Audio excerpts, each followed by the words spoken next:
कि thyroid gland हर आदमी के नेक में या गले में मौजूद है।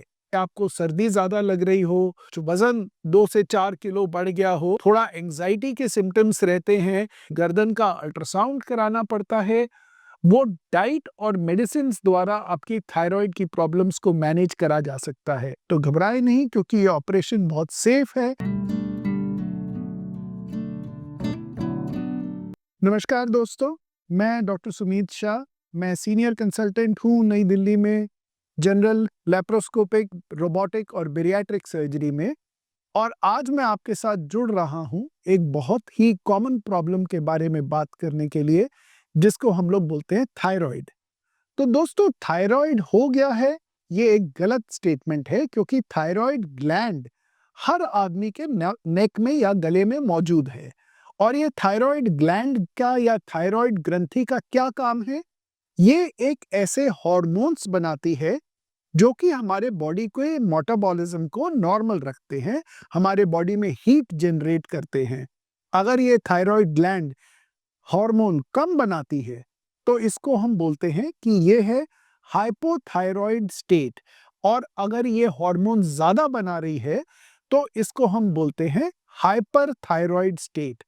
दोनों ही कंडीशन में, चाहे ये थायराइड ग्लैंड हार्मोन कम बनाए या ज्यादा बनाए, आपको अपने फिजिशियन या एंडोक्रिनोलॉजिस्ट से दवाइयों से ट्रीटमेंट लेना पड़ेगा, ताकि थायराइड हार्मोन का लेवल बॉडी में नॉर्मल रहे। इसके लक्षण क्या होते हैं? अगर आपको थायराइड अगर आपका कम बन रहा है, तो हो सकता है कि आपको सर्दी ज्यादा लग रही हो सकता है आपका कुछ वजन 2 से 4 किलो बढ़ गया हो, या आपको सारे टाइम थकान महसूस होती हो। तो ये हाइपोथायरॉइड के लक्षण होते हैं। हाइपरथायरॉइड स्टेट में जबकि हार्मोन ज्यादा बन रहा है, गर्मी ज्यादा लगती है, थोड़ा दिल की धड़कन बढ़ी रहती है, थोड़ा एंजाइटी के सिम्टम्स रहते हैं, ये सारे सिम्टम्स हाइपरथायरॉइड स्टेट में होते हैं। अगर आप अपने ब्लड में थायराइड फंक्शन टेस्ट कराएंगे, तो उसमें फ्री T3, T4 और TSH की वैल्यू से ये पता चल जाएगा कि आपका थायराइड नॉर्मल वर्क कर रहा है कि नहीं कर रहा है। हाइपर और हाइपोथायरॉइड स्टेट दोनों के साथ में कभी-कभी थायराइड की ग्लैंड में एक सूजन आ जाती है या गांठ बन जाती है, जिसको हम कहते हैं गॉइटर।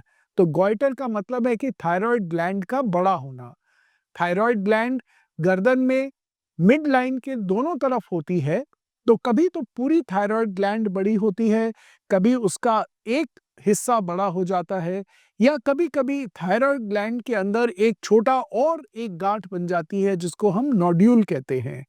जब आपको इस तरीके की बीमारियां हो, तो उसकी फर्दर इन्वेस्टिगेशन के लिए एक गर्दन का अल्ट्रासाउंड कराना पड़ता है, एक radio active iodine Uptake scan बोलते हैं हम, वो कराना पड़ता है।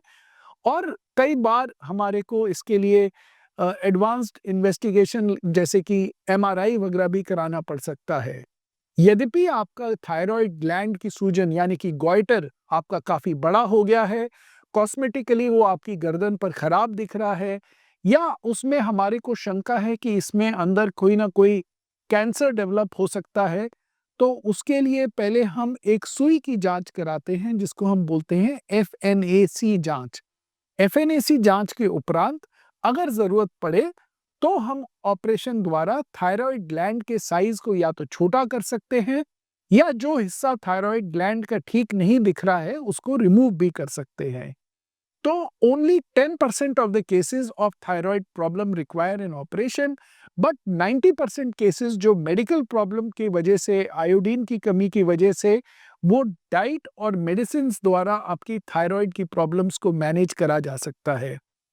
यद्यपि आपको अपने गर्दन के अंदर कोई सूजन दिखे, या जिस प्रकार के लक्षण मैंने समझाए हैं वो आपको महसूस हो, तो आप अपने फिजिशियन के पास जाइए, उनको दिखाइए, एक थायराइड टेस्ट कराइए, और इसका फर्दर ट्रीटमेंट ये डिपेंड करेगा कि आपके थायराइड स्वेलिंग में किस प्रकार की प्रॉब्लम है।